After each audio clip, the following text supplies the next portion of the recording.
Sunt Serena Fridli ed ho 26 anni. Sono giocatore da Balapè a Berna per IBE, sono anche il gol e studio sport a Macklingen.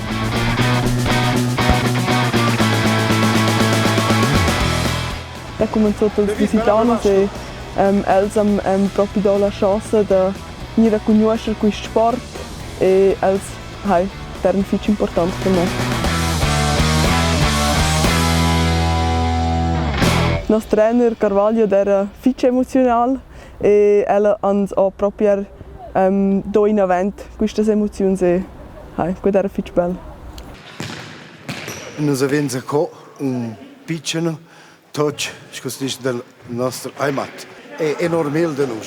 Noi siamo einfach così, noi stiamo a avere qualcosa che fa parte di noi. Un speciale momento era stur curce il primo gioco so fatto meglio il nostro gol e der anche sul bancino e der be 11 anni e loro hanno domandato se ci vuole ir anche il gol e der loro di Thai viene anche il gol e ella aveva quinto in per anni più tardi ella pensò questo fitch sta qua scu 20 anni e questo era un momento molto speciale per noi.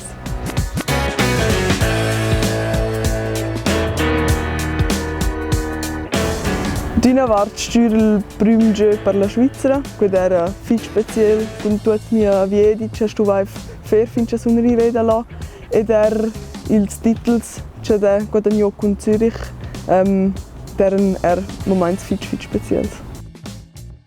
Sono venuta dalla prima liga e vai molto speciale giocare dalla squadra nazionale in mio team ed era il primo mais proprio da penso che sono il fossile e questa era proprio la fase più grave per me. Questa era una roba da lavoro, also aveva molto buoni goalie-trainer che a me ha dato la fiducia e il tempo da poter venire in questo livello, da questa era semplicemente sera per sera lavoro. E non penso wieder du che roba. Scuccia tutti i giocatori da Balapè dicono che in Balapè è un sport a team e penso che il sviluppo del mio team o dei miei teams con IBE e la squadra nazionale e tutti questi sono premi personali, sono belli da davvero, belli da poter avere, ma in prima linea voglio dire la squadra. Forse in sogno è di arrivare anche all'estero per giocare a Balapè. E allora notre but è naturalmente tenere il numero 1 nella squadra nazionale, ma questo è un but, in semi è un but e adesso è da lavorare anche già finché arriva là.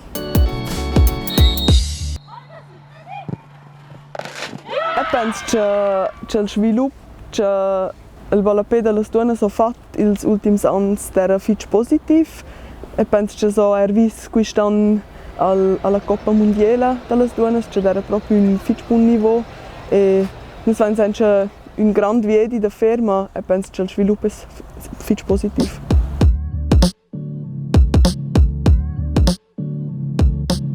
Português, olha o preço? É um preço de inglês, di scuola non sei, ma inglês molto bene português con cui c'è proprio giovò 5 anni delle Lusitanos. Lei ci dice ciao in portoghese. Bom dia!